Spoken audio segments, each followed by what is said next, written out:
Starting settings window. Asterisk chat GPT. Sherlock Holmes, the case of the Gilded Gargoyle. Generated by one chat GPT-4 based on Sherlock Holmes by Sir Arthur Conan Doyle. Dr. John Watson sat in the cozy living room of 221B Baker Street quietly reading the morning newspaper. The soft rustle of the pages and the occasional crackle of the fireplace provided a gentle ambience that Watson had grown to appreciate. Holmes, however, was nowhere to be seen, undoubtedly lost in thought in his bedroom upstairs. As Watson flipped to the next page, he noticed an envelope on the side table, its pristine white surface contrasting sharply with the clutter surrounding it. Curious, Watson picked up the envelope, noting that it was addressed to Sherlock Holmes. The envelope bore no return address, and the handwriting was elegant and ornate. Watson hesitated for a moment before deciding to open it. As he pulled out the contents, he found a single sheet of paper, adorned with the same graceful handwriting. Mr. Holmes, it read, I believe you are the only one who can help me uncover the truth behind the Gilded Gargoyle. Time is of the essence, and the safety of the monarchy may depend on it. I trust you will give this matter your utmost attention. Intrigued, Watson called for Holmes, who appeared at the top of the stairs almost immediately, a curious expression on his face. Ah, Watson, what have you got there? Holmes asked, descending the stairs with swift, cat-like grace. Watson handed the letter to his friend, who read it with great interest, his eyes narrowing as he took in the words on the page. He then proceeded to examine the paper and envelope, sniffing them and holding them up to the light. Holmes mused. The ink is fresh, and the scent of the paper suggests it was purchased at a stationery shop not far from here.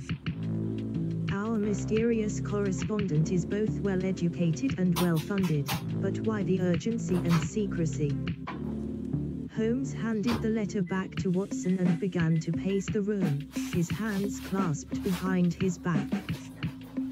Watson watched him, knowing that the gears of Holmes' brilliant mind were already turning, trying to decipher the enigma before them.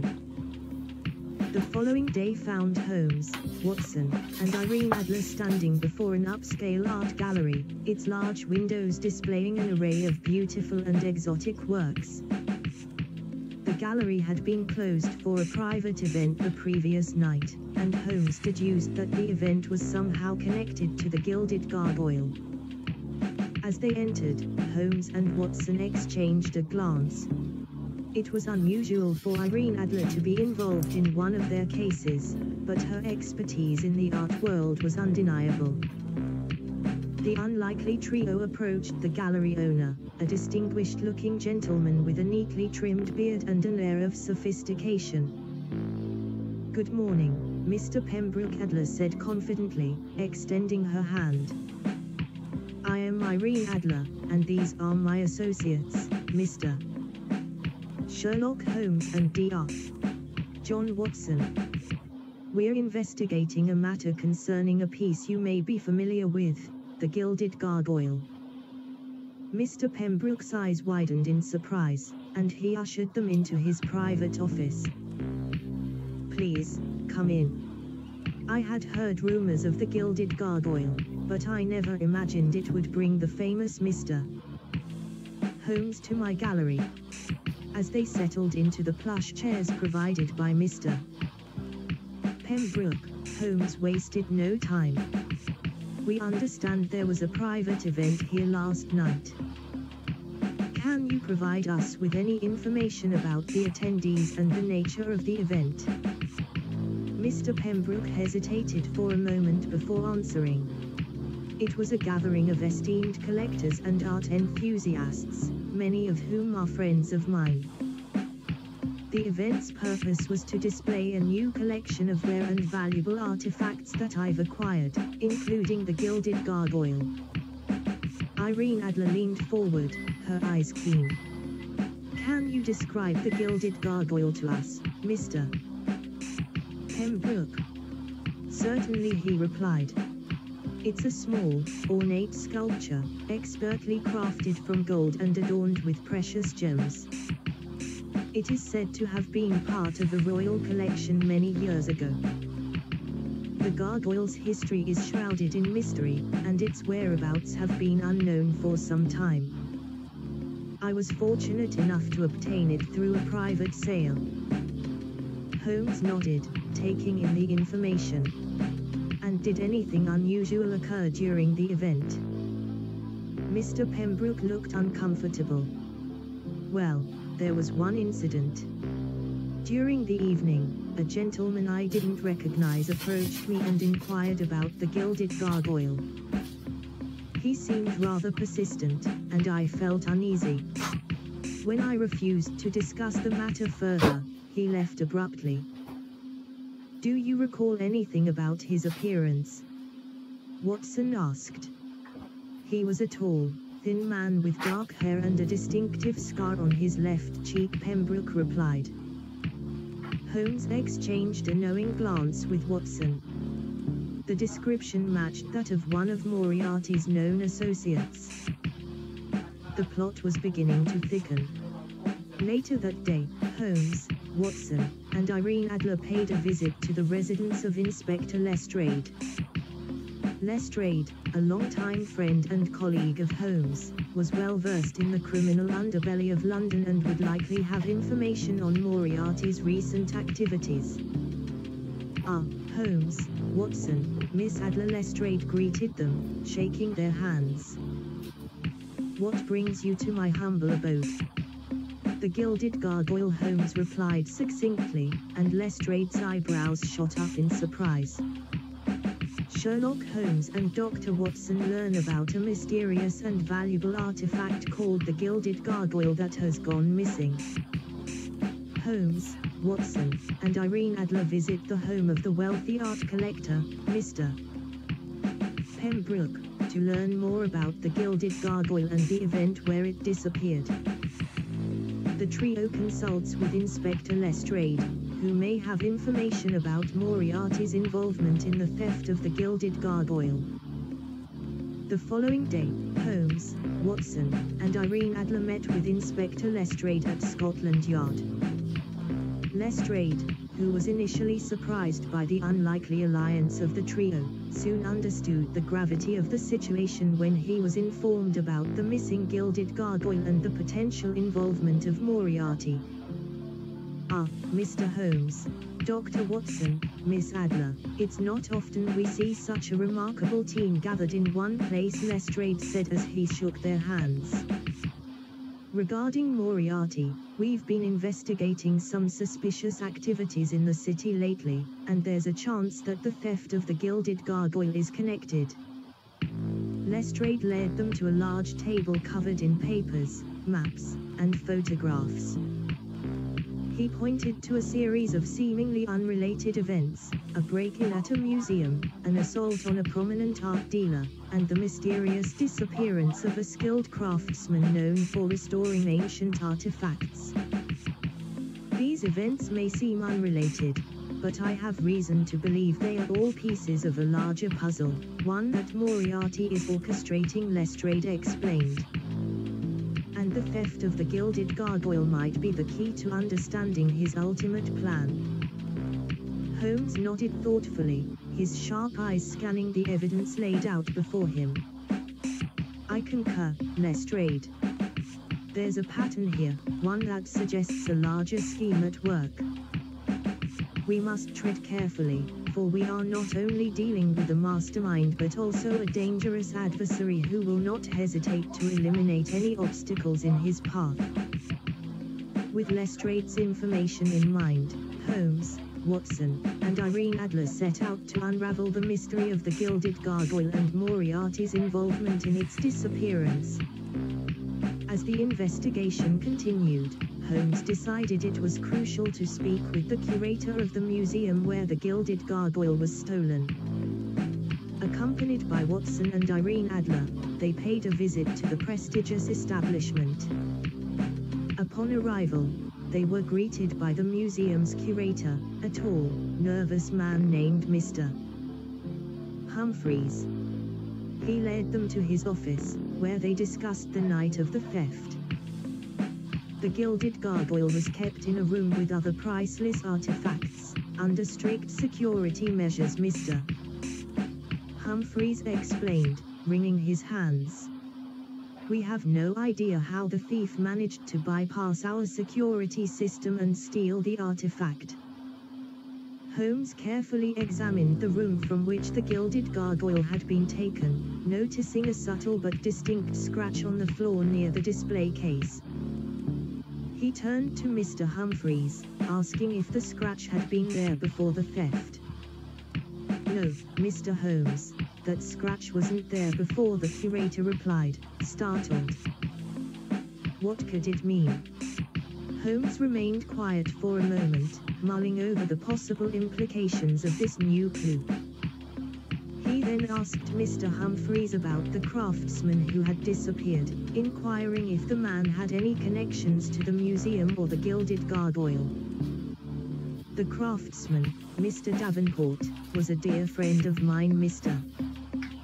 Humphreys admitted. He occasionally worked on restoring pieces in our collection. He was a true genius, and his disappearance has been deeply troubling. With this information in hand, Holmes, Watson, and Irene Adler left the museum, determined to find the connection between the missing craftsman, the stolen Gilded Gargoyle, and Moriarty's possible involvement in the case.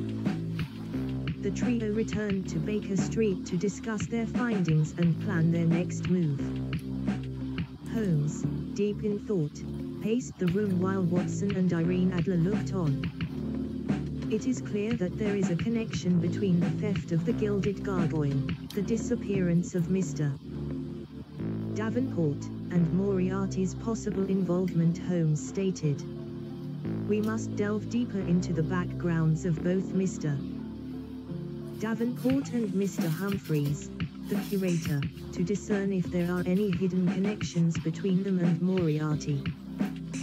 Irene Adler, ever resourceful, volunteered to look into Mr. Humphreys' past, while Watson was tasked with investigating Mr.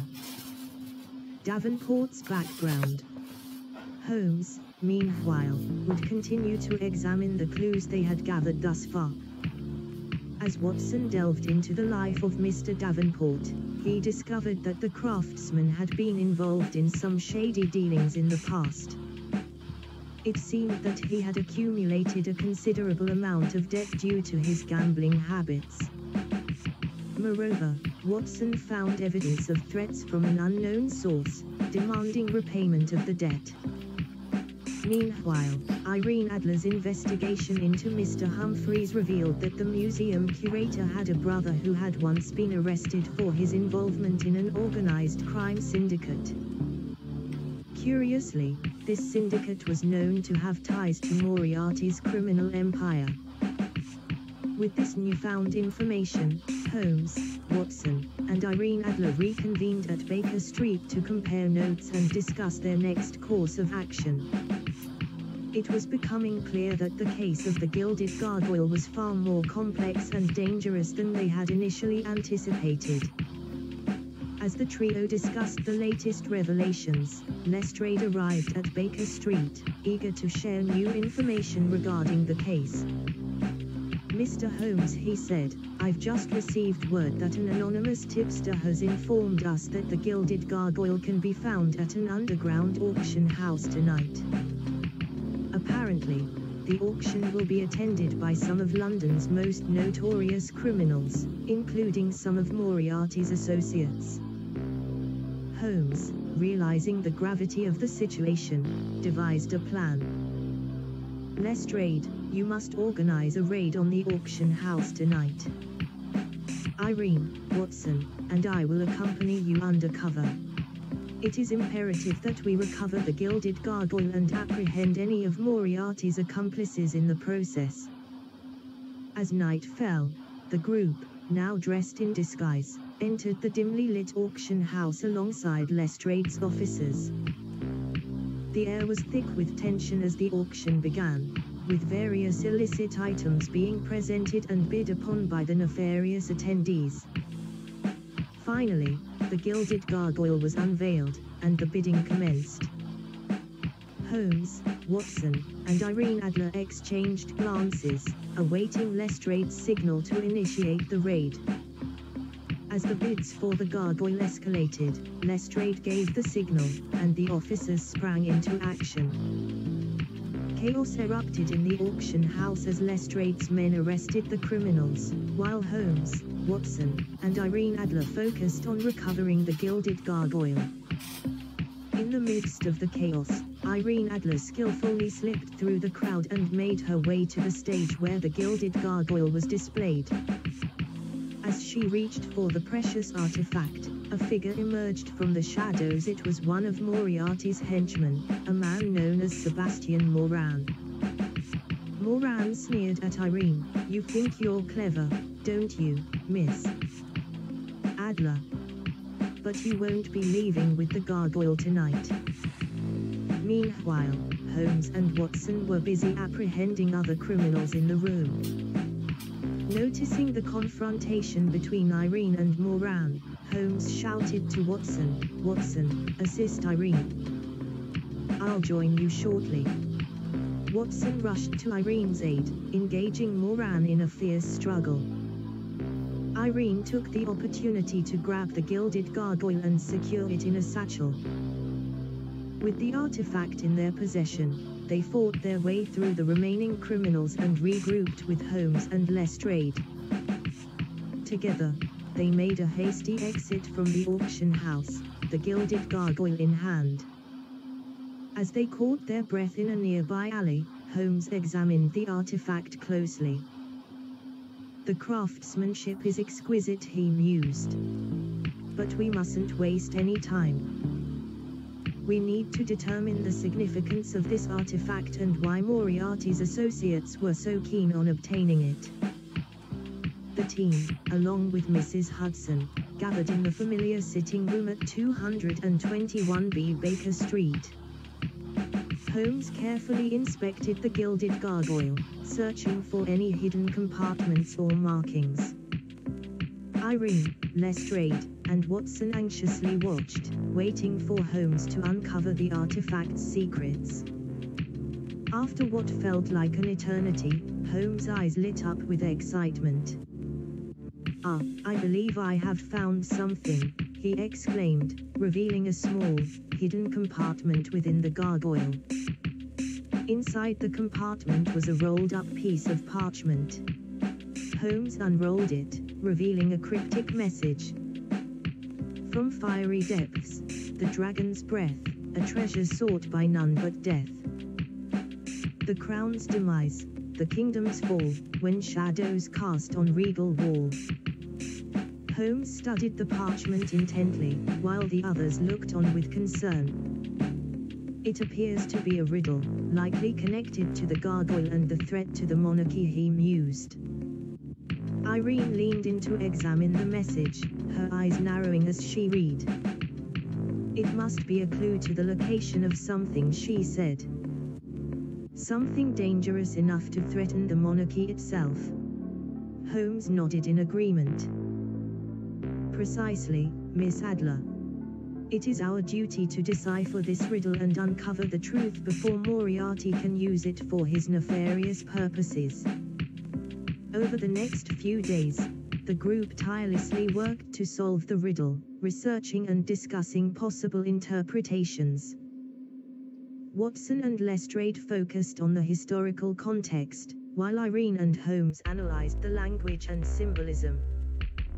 Late one evening, Irene and Holmes sat hunched over a map of London, deep in thought. "This mention of fiery depths could be a reference to the Great Fire of London," Irene suggested. "Perhaps the treasure was buried in the ashes, hidden from those who would use it for evil." Holmes considered the idea, tapping his pipe against the map. "A plausible theory, Miss Adler. However, the Great Fire took place over 2 centuries ago. The artifact and riddle must have been created after that event, otherwise the threat to the monarchy would have already been realized. As the discussion continued, Watson's eyes fell upon a book about the history of the British Crown. He flipped through the pages, searching for any mention of a lost treasure or relic. Finally, he found a passage detailing a legend about a powerful artifact that could bring about the downfall of the monarchy. Watson shared his discovery with the others, and their excitement grew. The legend spoke of a powerful weapon, forged in the fires of a dragon's breath, that was hidden away after being deemed too dangerous for any one person to possess. This weapon, known as the Dragon's Breath, was said to be capable of toppling even the mightiest of kingdoms.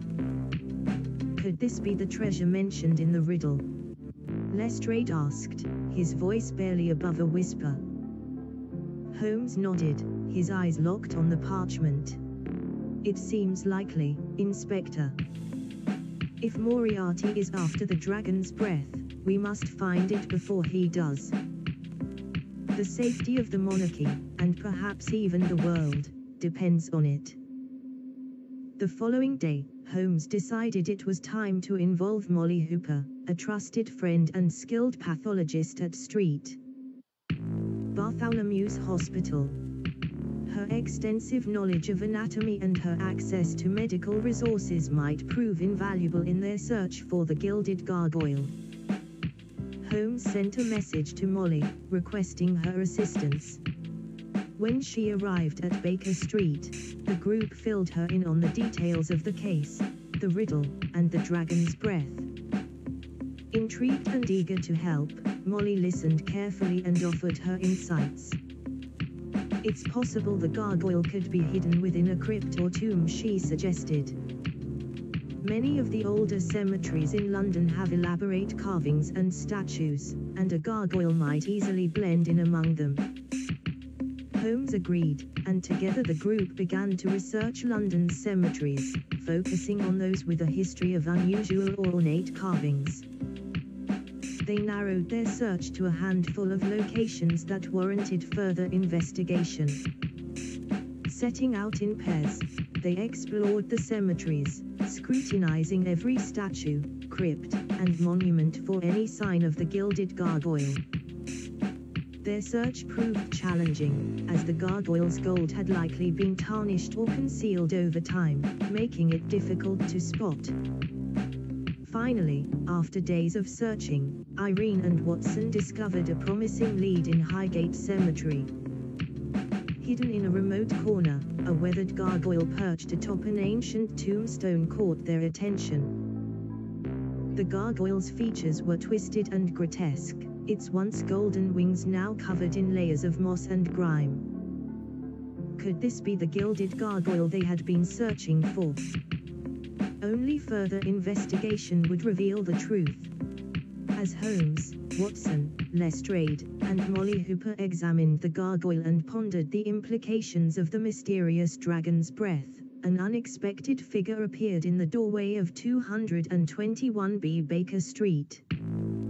It was none other than Irene Adler, the woman who had bested Holmes in the past and earned his admiration. "I see you've found the gargoyle," she said, her voice cool and confident. "I've been following this case from afar, and I believe I can offer some assistance in uncovering the truth behind the Dragon's Breath." Holmes regarded her warily but knew that her intelligence and resourcefulness could prove invaluable in their investigation. With a nod of agreement, he welcomed her into their group. Irene shared her findings, explaining that she had been tracking a network of criminals who seemed to have ties to the mysterious organization behind the Dragon's Breath. This organization, she revealed, was likely connected to Moriarty's criminal empire, which had continued to operate in the shadows even after his demise. As they pieced together the information, it became clear that the gargoyle and the Dragon's Breath were part of a larger conspiracy. one that threatened not only the monarchy but also the very foundations of law and order in London.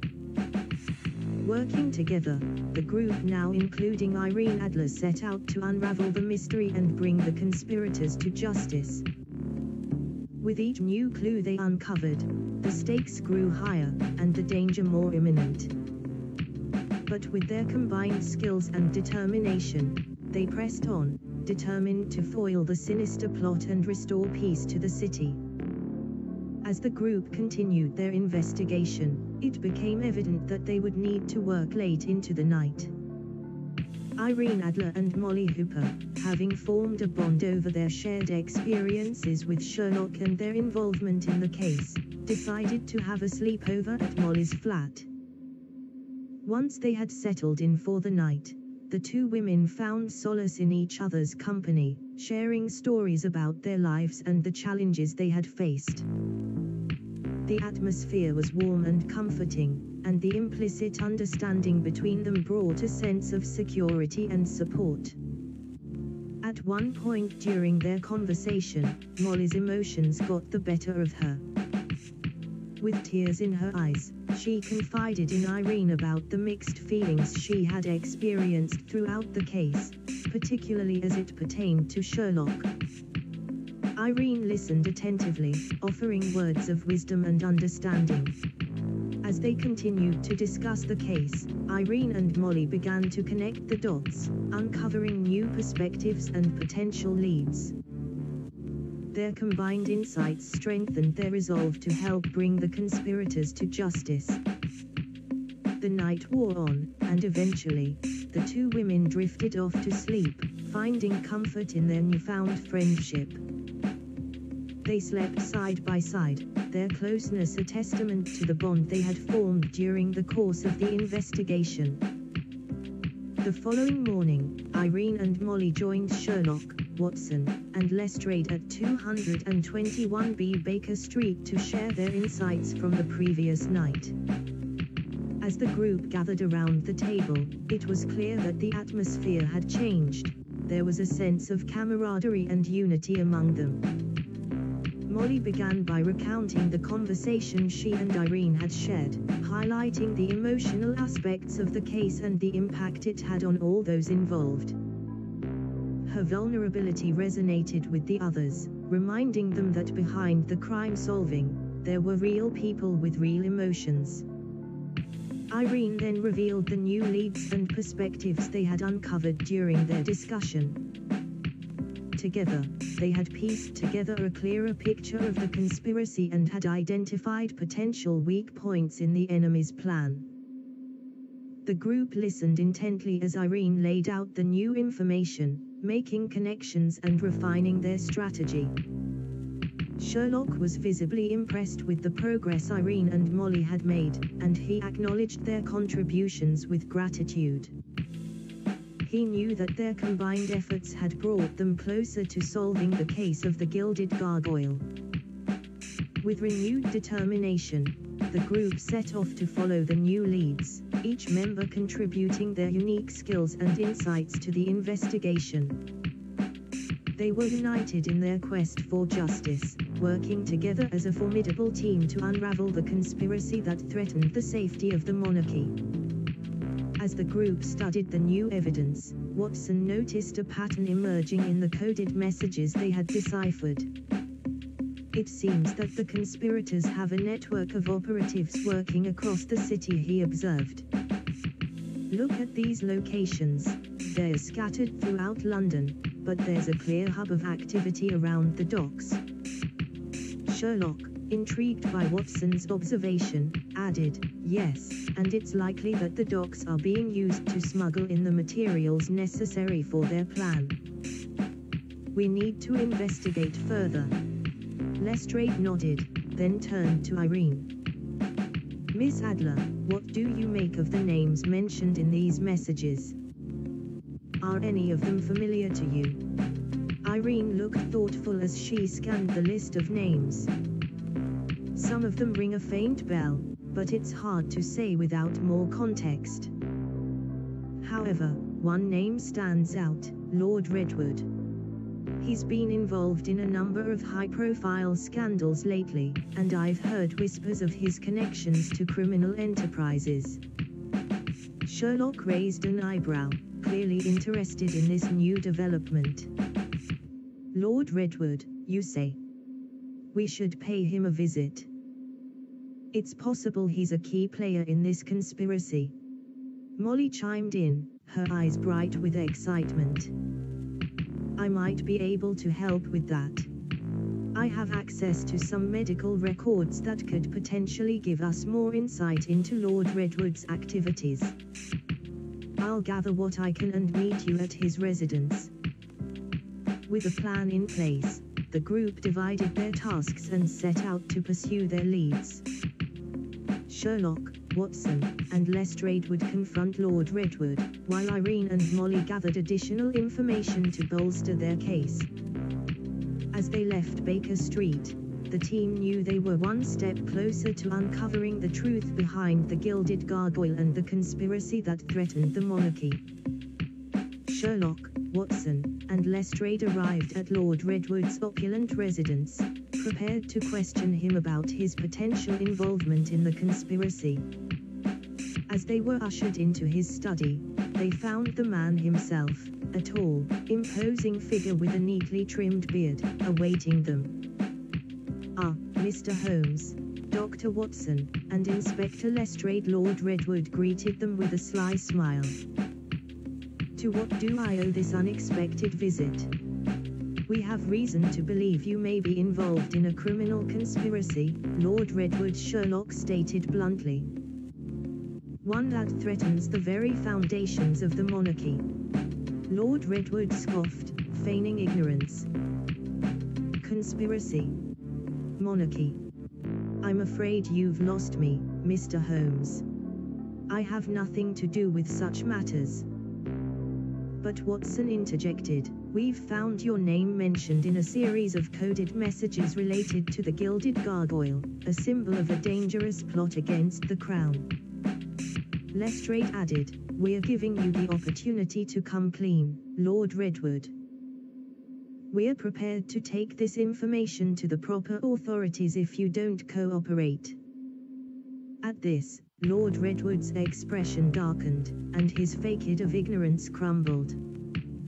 "Very well," he said, his voice icy. "But know this, I am but a small part of a much larger plan. Even if you stop me, you cannot stop what is coming." Sherlock, not one to be intimidated, narrowed his eyes and replied, "We'll see about that. Now, tell us everything you know, or we'll have no choice but to take matters into our own hands."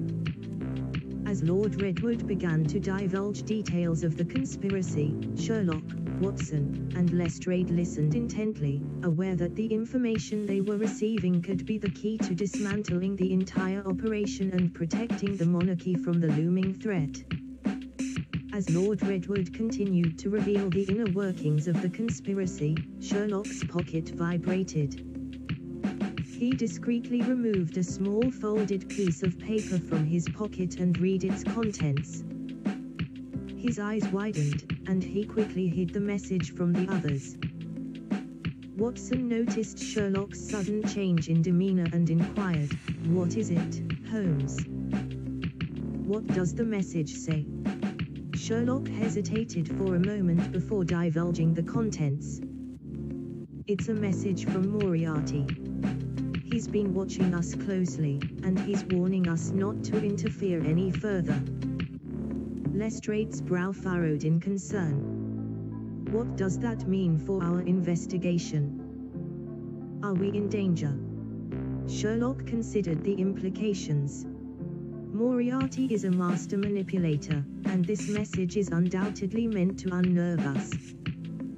However, it also means he's feeling threatened by our progress.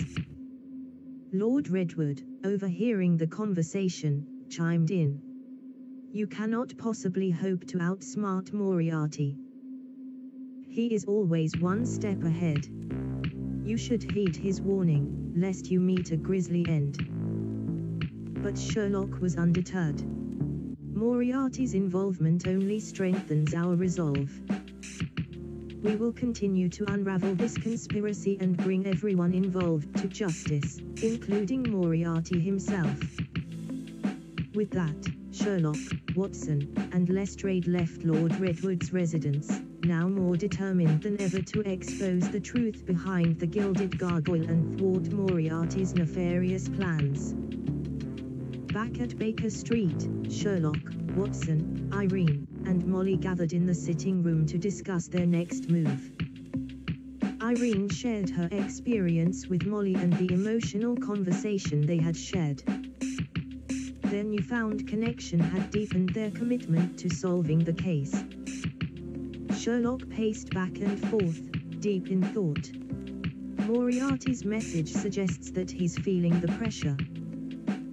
We must take advantage of this and set a trap to catch him. Molly chimed in, her eyes shining with determination. What if we make him believe that we've discovered something vital to his plan? Something he'd want to get his hands on. Irene nodded. Yes, something that would force him to act and reveal himself. We could use the Gilded Gargoyle as bait, claiming to have discovered its true purpose. Watson added, and we could stage the exchange somewhere public, making it more difficult for Moriarty to act without drawing attention to himself. Sherlock stopped pacing and smiled. Excellent, my friends. We shall set the trap at the British Museum, under the cover of a gala event. With so many people present, it will be impossible for Moriarty to operate unnoticed. The plan was set in motion. Irene and Molly took charge of spreading the false information about the Gilded Gargoyle, while Sherlock, Watson, and Lestrade made preparations for the event at the British Museum. The stage was set for a showdown with Moriarty, and the future of the monarchy hung in the balance. As the gala began at the British Museum, the atmosphere was buzzing with anticipation. The attendees, dressed in their finest attire, mingled among the priceless artifacts, unaware of the danger lurking in their midst. Sherlock, Watson, Irene, Molly, and Lestrade were all in attendance, each playing their part in the elaborate trap for Moriarty.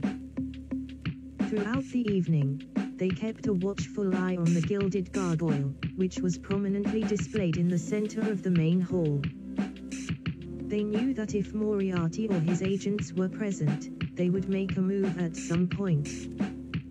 As the night wore on, a group of performers took the stage, brandishing swords and engaging in a thrilling display of swordsmanship.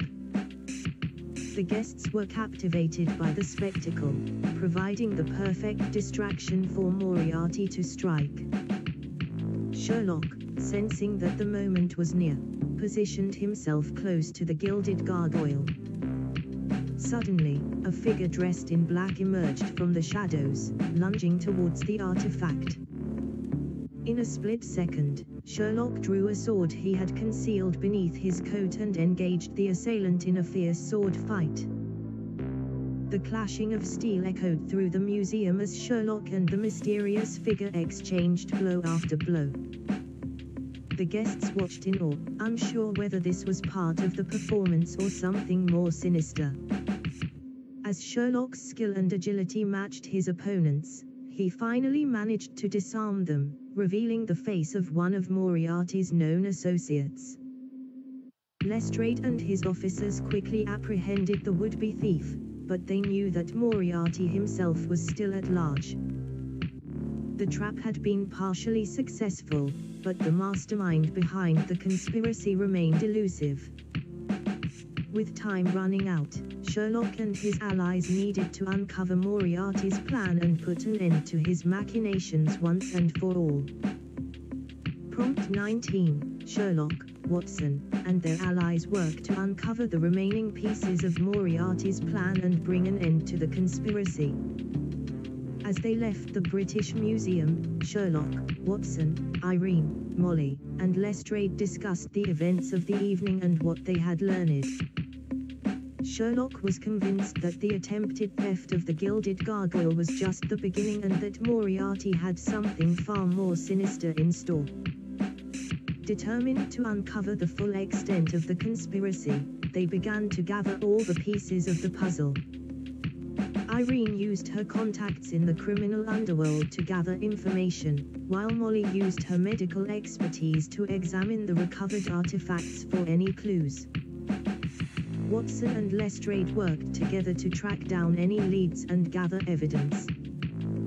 As the investigation continued, they uncovered a series of cryptic messages and cryptic symbols that seemed to be linked to the conspiracy. The messages hinted at a hidden organization working behind the scenes, and the symbols seemed to be a code that only Sherlock could decipher. Finally, after weeks of tireless work, they had pieced together the full extent of Moriarty's plan. The mastermind behind the conspiracy was planning to overthrow the monarchy and seize control of the government. He had been working for years to gather the resources and allies needed to carry out his plan.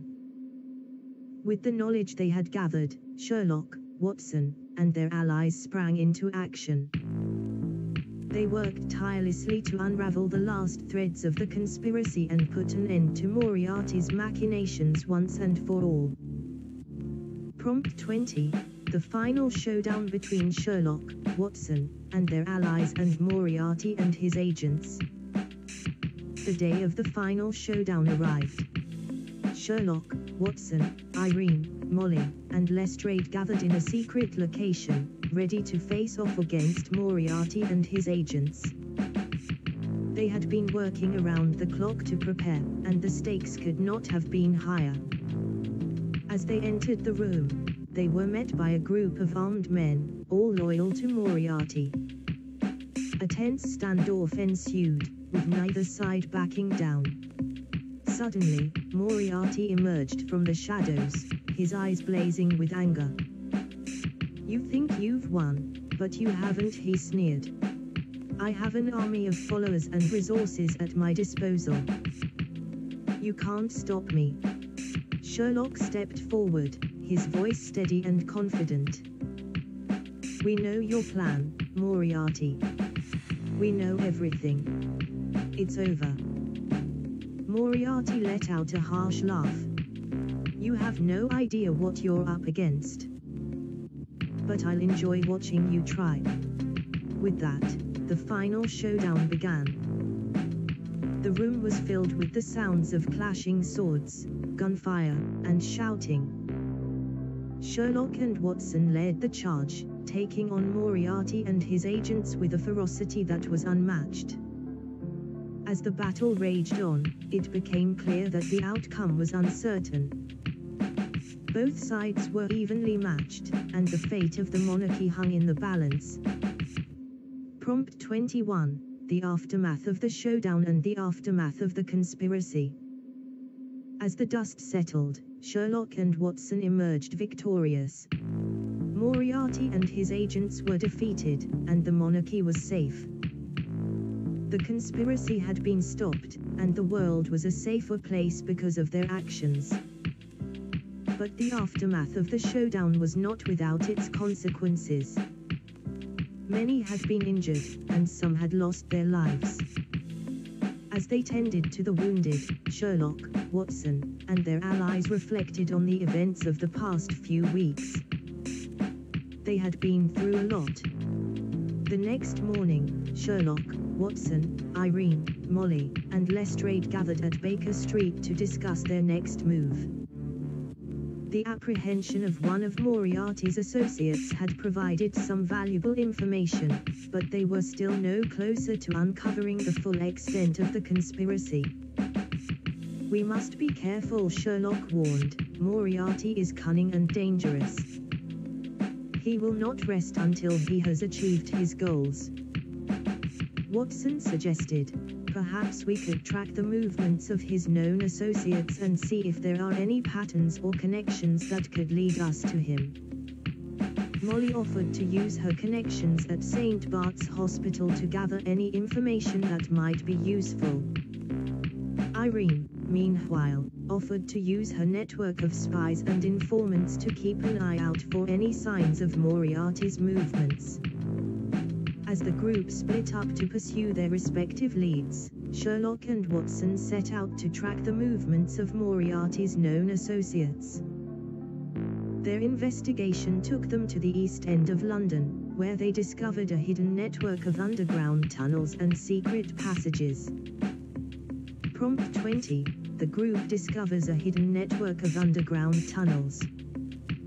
As they delved deeper into the network of tunnels, Sherlock and Watson soon realized that they had stumbled upon a complex network of secret passageways and hidden chambers. They quickly deduced that this was the heart of Moriarty's operations and that he was using the tunnels to move about the city undetected. Making their way through the dark, damp passages, they finally came upon a large chamber, lit by flickering torches. In the center of the room stood a man, his back to them, staring intently at a map spread out on a table. Sherlock and Watson exchanged a look, both realizing that they had finally found Moriarty. They drew their weapons, ready to confront the master criminal, when suddenly Moriarty turned to face them. Prompt 21. Sherlock and Watson confront Moriarty. "So, the great Sherlock Holmes has finally tracked me down," Moriarty said with a smirk. "I must say, I am impressed." "Your reign of terror ends here," Moriarty Sherlock declared, his voice firm. "Surrender now and face justice." Moriarty chuckled. "Justice? I am beyond justice. I am the master of this city, and soon I will be the master of the world." Watson stepped forward, brandishing his revolver. "You'll never get away with this, Moriarty. The game is up." Moriarty sneered. "You think you can stop me? I have an army of followers, ready to do my bidding." "You're too late, Holmes. The die is cast." With a flick of his wrist, Moriarty produced a hidden weapon and fired a shot at Sherlock. Watson acted quickly, diving in front of his friend and taking the bullet. Prompt 22. Watson is injured in the confrontation with Moriarty. As Watson lay on the ground, bleeding and in pain, Sherlock sprang into action. He tackled Moriarty, and the two engaged in a fierce struggle. Despite his injury, Watson managed to keep a watchful eye on the fight, ready to assist his friend if needed. The room echoed with the sound of punches and grunts as the two men battled it out. Finally, Sherlock managed to get the upper hand, and with a swift blow, he knocked Moriarty unconscious. He quickly tied him up, making sure he was secure before turning to Watson. The next morning, Sherlock and Watson visited the prison where the captured associate of Moriarty was being held. They were determined to extract any information that could lead them to the mastermind behind the conspiracy. As they entered the cell, the man sneered at them, confident in his silence. But Sherlock had a few tricks up his sleeve. With his keen intellect and masterful deduction, he quickly uncovered the man's motivations and broke him down. "You're a pawn, just like the rest of us," the man eventually admitted. "Moriarty controls everything, from the criminal underworld to the highest echelons of society. And now he's after the Gilded Gargoyle, the key to his ultimate plan." Sherlock and Watson listened intently, piecing together the puzzle. They knew they were getting close to the truth, but they also knew that they were in grave danger. Prompt 20. Irene and Molly continue their own investigation. Meanwhile, Irene and Molly continued their own investigation, using their connections in high society to gather information. They discovered that the Gilded Gargoyle was more than just a simple artifact, but a symbol of power and influence. As they delved deeper, they uncovered a plot that threatened to destroy the very foundations of the monarchy. And at the center of it all was Moriarty, the Napoleon of crime. Prompt 21, a daring rescue mission is planned. With their separate pieces of the puzzle, Sherlock, Watson, Irene, and Molly convened back at Baker Street to plot their next move. They knew that time was running out and that they needed to act fast. Their plan was simple but dangerous. They would infiltrate Moriarty's hideout and rescue the Gilded Gargoyle, using it as leverage to force him to reveal himself. Prompt 22, the rescue mission begins. Under the cover of darkness, the team set out on their rescue mission. They slipped past the guards and made their way to the secret location, their hearts pounding with adrenaline. As they approached the door, they heard the sound of footsteps. They quickly ducked into the shadows, waiting for the coast to clear. Prompt 23, the team is ambushed by Moriarty's henchmen. But their luck ran out, and they were ambushed by a group of Moriarty's henchmen. The fight was brutal, but the team managed to hold their own, relying on their skills and teamwork. As they pushed forward, they came face to face with Moriarty himself. He was larger than life, a towering figure with piercing eyes and a sly smile. Prompt 24, the final showdown between Moriarty and Sherlock. The room was charged with electricity as Moriarty and Sherlock faced off. It was a battle of wits, with each trying to outmaneuver the other. As they traded insults and barbs, the rest of the team worked to secure the Gilded Gargoyle and get to safety. But they knew that the outcome of the showdown would determine their fate. Prompt 25, the truth about the conspiracy is revealed. In a stunning turn of events, the truth about the conspiracy was finally revealed. It was a tangled web of deceit and treachery, with Moriarty at the center. But with the Gilded Gargoyle in their possession and the support of Lestrade and his officers, the team was able to bring the mastermind to justice and restore order to the kingdom. As Sherlock, Watson, Irene, Molly, and Lestrade gathered in the sitting room of Baker Street, they were all exhausted but elated. The night's events at the British Museum had been both exciting and nerve-wracking, but they had come away with a key piece of evidence that would help them in their quest to bring down Moriarty. It was quite a night, wasn't it, Watson?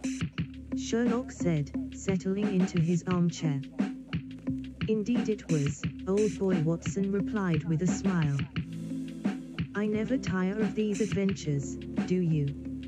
Not at all, Sherlock said, lighting his pipe. They keep me on my toes and remind me of why I do what I do. Irene and Molly sat together on the sofa, their hands entwined. I never thought I'd be part of a team like this, Irene said, looking around the room. It's a privilege to work with such talented and dedicated people. Molly nodded, smiling. And I never thought I'd be part of a team that included a legendary detective like Sherlock Holmes. It's an honor. Lestrade chuckled. You're all a bunch of lunatics, but I wouldn't have it any other way. Here, Watson said, raising his glass in a toast. To the team, and to our next adventure. As they all clinked glasses, Molly grinned mischievously. You know what they say, if you want to catch the biggest fish, you've got to have a big net. And a good sense of humor, of course. Everyone erupted in laughter, the tension of the night dissipating as they shared in the joy of their victory. They knew that the journey ahead would be long and difficult, but they were ready to face it together, with courage, determination, and a healthy dose of humor. Diary of Molly Hooper. Diary Entry 1, Setting Sail, the 23rd of March, 1. I had never been on a vacation before, let alone to a tropical paradise like Jamaica. I was beyond excited to spend some time with Irene, who had become a dear friend since our encounter with the dastardly Professor Moriarty. As we boarded the cruise ship, I couldn't help but feel like a kid in a candy store. The sun was shining, the breeze was warm, and the sound of steel drums filled the air. Irene and I had a cabin to ourselves, with a balcony overlooking the crystal blue water. Diary entry 2, our first mystery, the 24th of March, 1893. Our first full day on the cruise was filled with adventure. We had just settled into our lounge chairs by the pool, when a frantic young man approached us. He explained that his fiancée had gone missing, and he had no idea where she could be. Irene and I sprang into action, determined to solve the mystery. We asked around, gathered clues, and even snuck into the fiancée's cabin to search for any evidence. It wasn't long before we discovered that the fiancé had simply gone on a scenic hike and gotten lost. We were able to track her down and reunite her with her grateful fiancé. Diary entry 3, Calypso Caper, the 25th of March, 1893. Today was a day filled with excitement and intrigue. Irene and I had just finished lunch when we heard a commotion coming from one of the ship's lounges. We made our way over to find a group of passengers gathered around a beautiful calypso dancer. It seemed that the dancer's prized necklace was missing, and the passengers were accusing each other of theft. Irene and I worked together to uncover the truth. We followed a series of clues, including a missing silver spoon and a broken window, until we finally discovered that the thief was none other than the dancer's own assistant. The necklace was returned, and the calypso dancer was overjoyed. Irene and I received a standing ovation from the grateful passengers. Diary entry 4, Beach Bumming, the 26th of March, 1893. Today was a much-needed day of relaxation. Irene and I spent the day lounging on the beach, soaking up the sun and enjoying each other's company. We played in the water, collected seashells, and even went on a snorkeling excursion. I had never seen such a vibrant array of sea life before. As the sun began to set, we watched in awe as the sky turned a brilliant shade of orange and pink. It was a moment I will never forget. Diary entry 5, Reggae Ruckus, the 27th of March, 1893.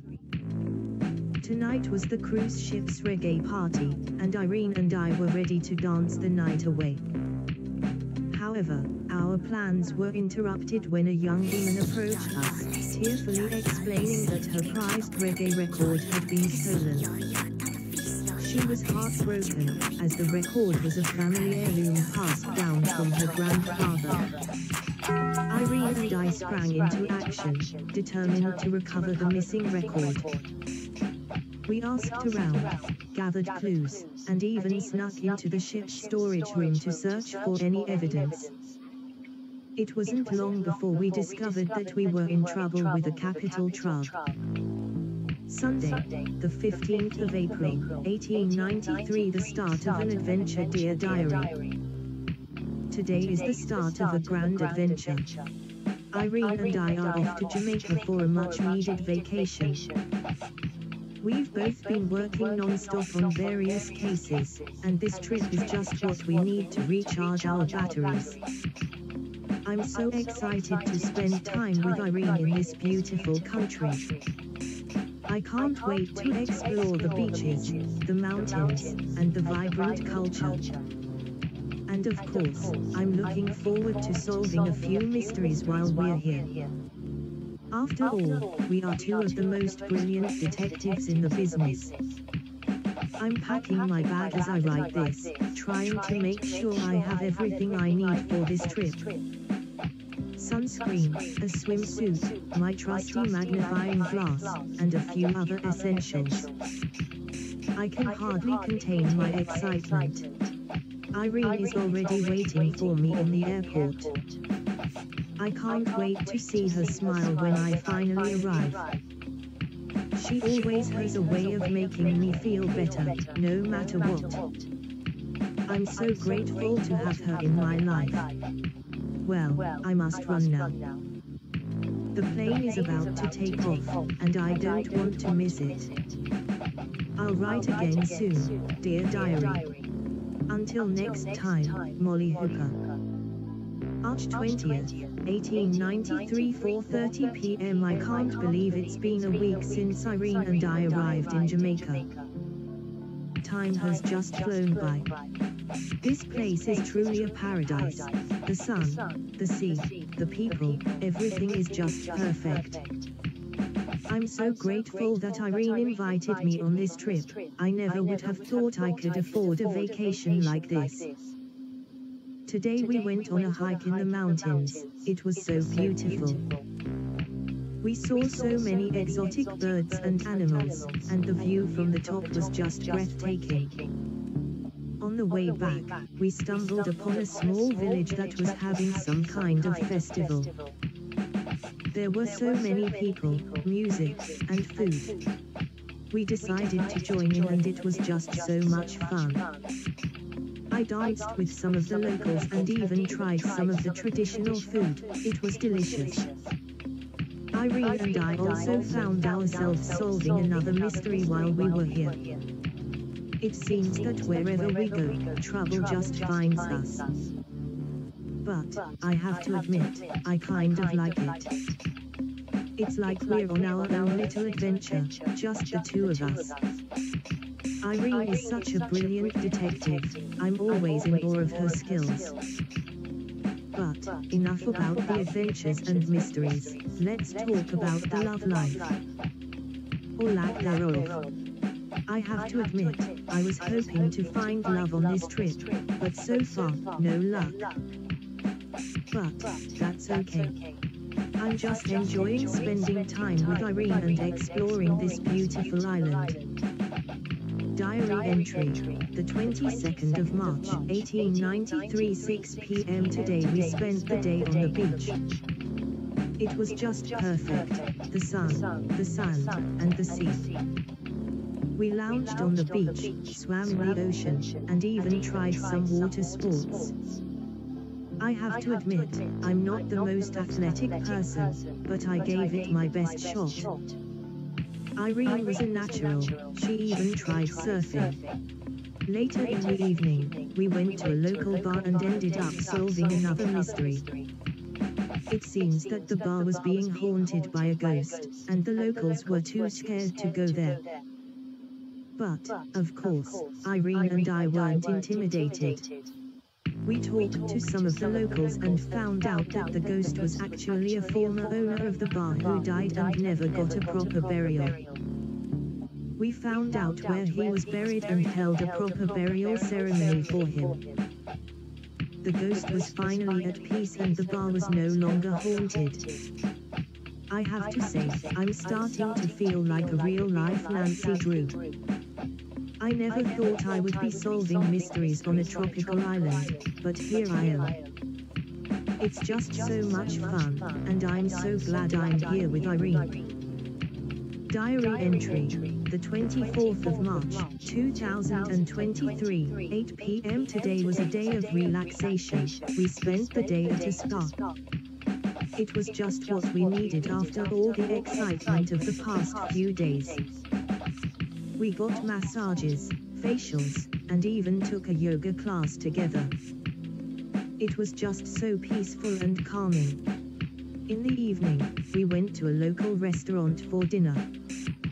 It was just a beautiful setting, with candlelight and live music.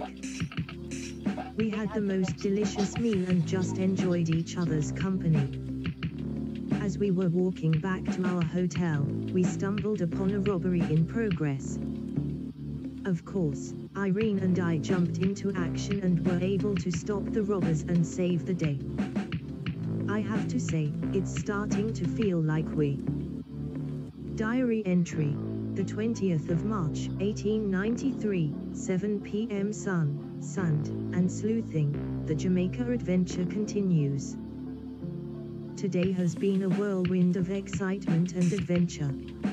Irene and I decided to take a break from our usual routine and go on a tropical vacation to Jamaica. We both felt like we needed a change of scenery and a chance to relax and recharge. Little did we know that our break would be filled with mystery and intrigue. We arrived at our resort yesterday and were greeted with warm sunshine and the sound of steel drums playing in the background.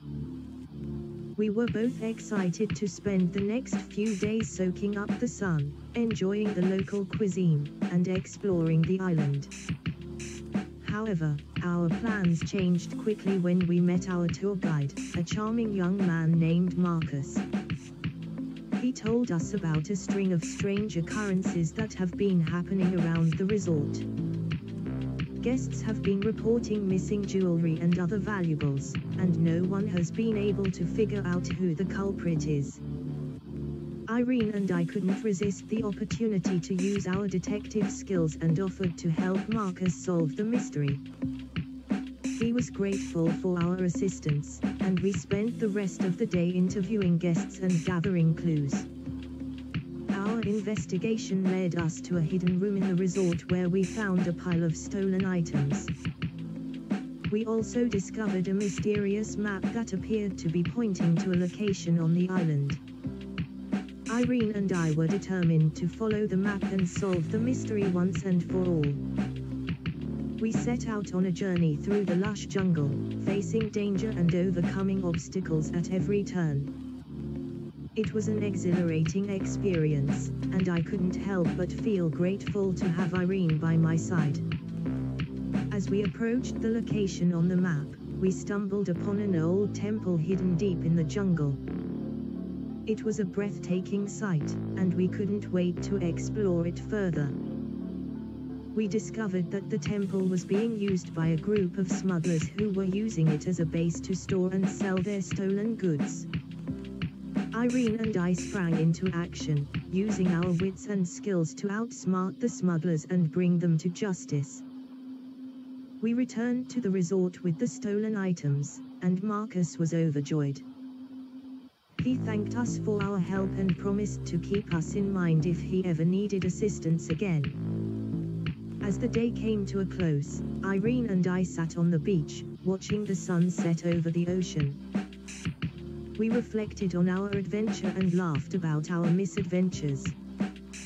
I couldn't help but feel grateful for the opportunity to spend time with Irene and for the memories we had made.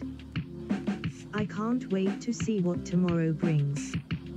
The 20th of March, 1893, 10:30 a.m. Adventures in the Caribbean. The sun is shining bright in Montego Bay, Jamaica, and I am feeling more relaxed than I have in a long time.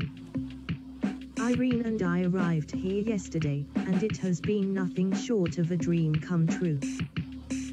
The white sandy beaches, crystal clear waters, and the warm sun have been a welcome escape from the London fog. I never knew how much I needed a break until now. Irene and I have been spending our days lounging on the beach, trying out the local cuisine, and exploring the island.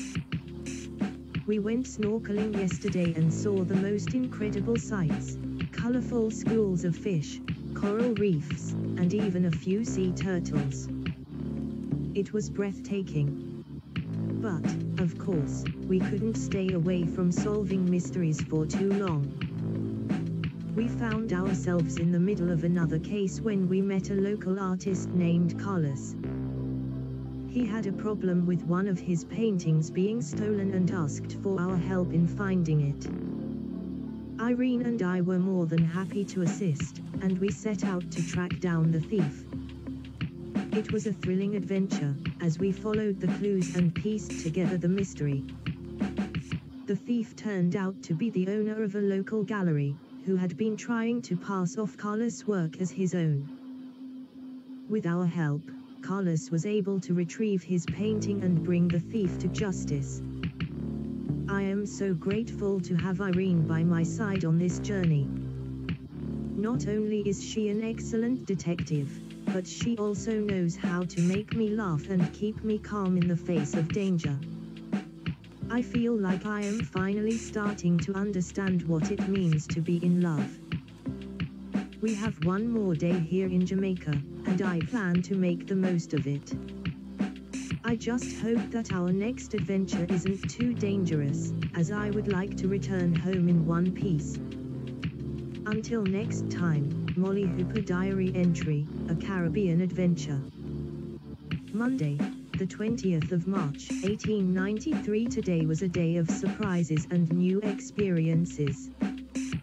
Irene and I decided to take a horseback ride through the lush jungles of Jamaica. The scenery was breathtaking, with lush greenery and vibrant flowers as far as the eye could see. As we rode, Irene and I talked about our lives and shared our hopes and dreams. Our conversation was easy and natural, and I felt a strong connection growing between us. As we rode, we came across a small village that was in distress. The villagers had lost their crops and livestock to a mysterious illness, and they were struggling to survive. Irene and I decided to help, using our combined knowledge and skills to diagnose the problem and find a solution. It was a challenge, but we worked together seamlessly, and soon the village was back on its feet. As we rode back to our resort, I couldn't help but feel grateful for the opportunity to share this adventure with Irene. Our journey together has been filled with twists and turns, but I wouldn't have it any other way. I am truly blessed to have such a wonderful partner by my side. And then, as we were taking in the breathtaking sunset over the ocean, Irene took my hand and pulled me close. Our eyes met, and in that moment, I knew what was about to happen. She leaned in, and our lips met in a soft, tender kiss. It was a moment of pure joy and passion, and I felt my heart swell with love. As we pulled away, Irene looked into my eyes and whispered, "I love you, Molly. I always have." I smiled, tears in my eyes, and replied, "I love you too, Irene. More than anything." It was a moment I will never forget, and I am so grateful to have shared it with the woman I love. Tuesday, the 21st of March, 1893. Last night was truly a night to remember. Irene and I decided to attend a local dance, and the energy was electric. The music was lively and infectious, and soon we were both on the dance floor, moving to the beat. As we danced, I couldn't help but feel the chemistry between us. Our bodies moved in perfect harmony, and I felt a strong connection growing with each step. The room was filled with laughter and joy, and I felt a sense of peace wash over me. As the night wore on, Irene and I found ourselves alone on the dance floor. The music slowed, and she pulled me close, our bodies pressed together. Our eyes met, and in that moment, I knew that this was where I belonged. We danced the night away, lost in each other's arms, and I felt a sense of contentment that I had never experienced before. I am so grateful to have found my soulmate in Irene, and I am looking forward to a lifetime of adventures together. Farewell, Jamaica. Wednesday, the 22nd of March, 1893. Today marks the end of our Caribbean adventure, and I must admit that I am a little sad to be leaving. Jamaica has been a wonderful experience, filled with mystery, romance, and adventure. I will always cherish the memories that I have made here with Irene. As we boarded our ship back to London, we took one last look at the beautiful world we were leaving behind. The 15th of March, 1893. Today was a day of surprises and revelations. Irene and I set out to explore the local market and stumbled upon a mystery that only we could solve. The market was bustling with activity, vendors selling everything from spices to trinkets. We strolled through the stalls, admiring the wares, when we heard a commotion coming from one of the alleyways. Intrigued, we approached to see what was going on. A group of people had gathered around a young woman who was crying and gesturing wildly. We pushed our way through the crowd and listened as she told her story. She was a local artist who had painted a portrait of the famous reggae singer Bob Marley for a local museum. The painting had been stolen, and she was desperate to get it back. Irene and I exchanged a look and knew what we had to do. We asked the artist to take us to the museum where the painting was displayed, and we set out to track down the thief.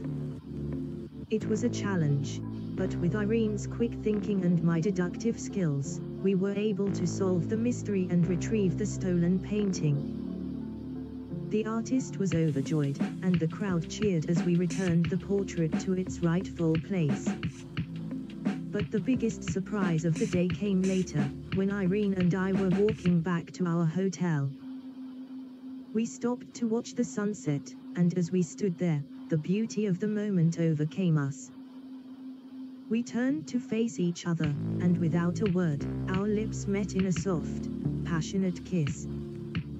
It was a moment of pure love and connection, and it left us both breathless.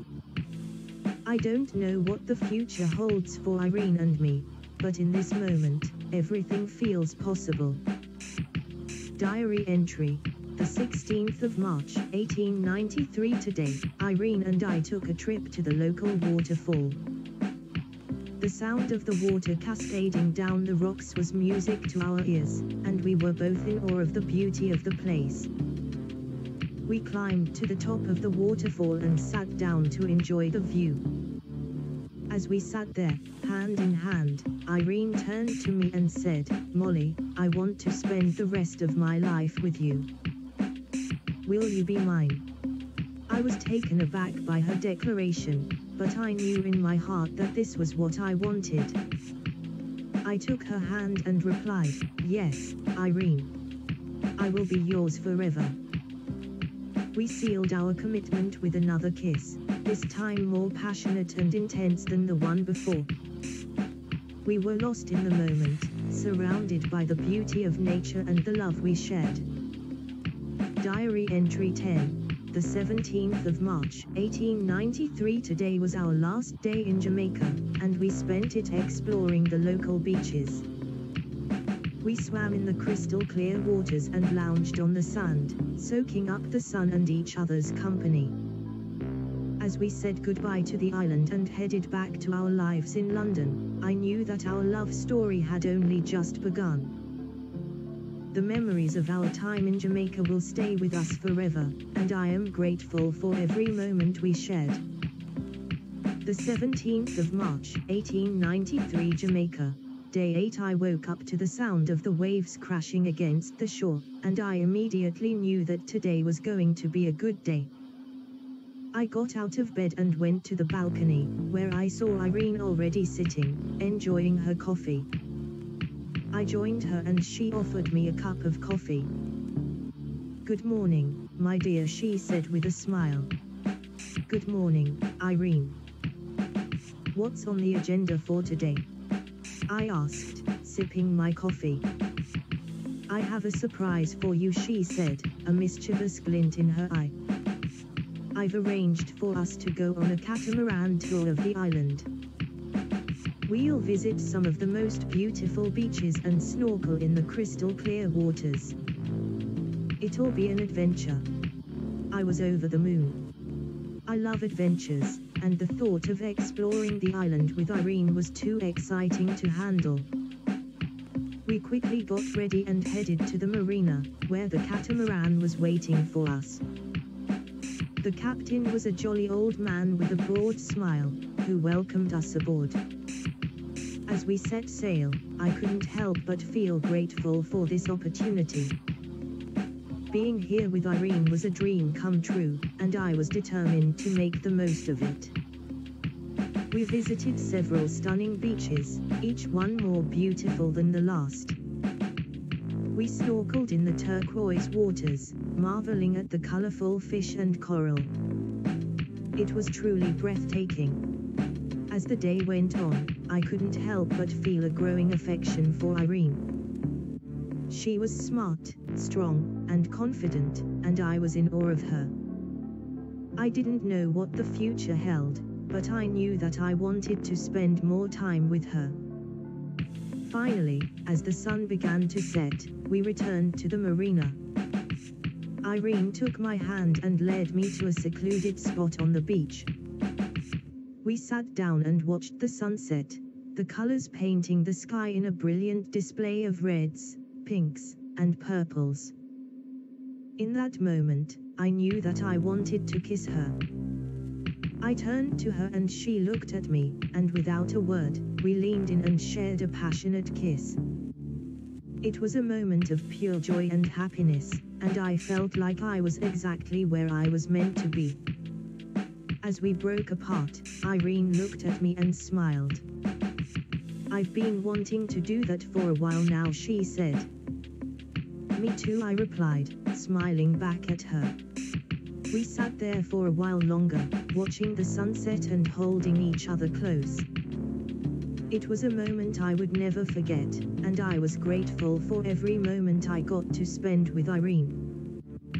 The 18th of March, 1893, Jamaica, Day 9, mystery solving on the beach. Today was another exciting day in Jamaica. Irene and I decided to visit a small fishing village, where we heard rumors of a mysterious creature lurking in the waters.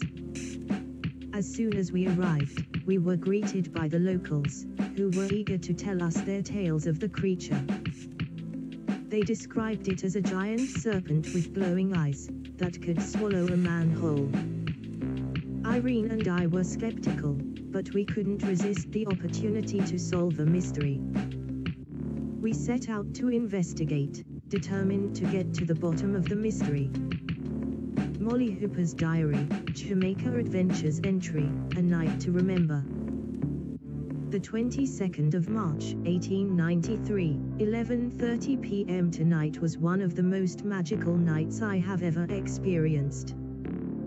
Irene and I decided to take a moonlit walk on the beach, and the stars above us shone like diamonds in the sky. The ocean was calm and the sound of the waves crashing against the shore was like music to my ears. As we walked, we talked about everything and anything, from our favorite books to our childhood memories. It was so wonderful to be able to be completely open and honest with someone. As the night went on, the conversation became more personal and emotional. Irene looked into my eyes and said, "Molly, I have something to tell you. I have never felt this way about anyone before, but I have fallen in love with you." My heart skipped a beat and I was so filled with joy that I couldn't find the words to respond. She took my hand and we sat down on the sand, facing the ocean. The moon was shining so brightly that it lit up our faces, and I could see the love and adoration in her eyes. I leaned in and we shared a soft, tender kiss on the lips. It was the most beautiful moment of my life. Afterwards, we sat in silence, holding each other and watching the stars twinkle above us. I knew that from that moment on, my life would never be the same. I was in love with Irene Adler, and I couldn't wait to see what the future held for us. Molly Hooper.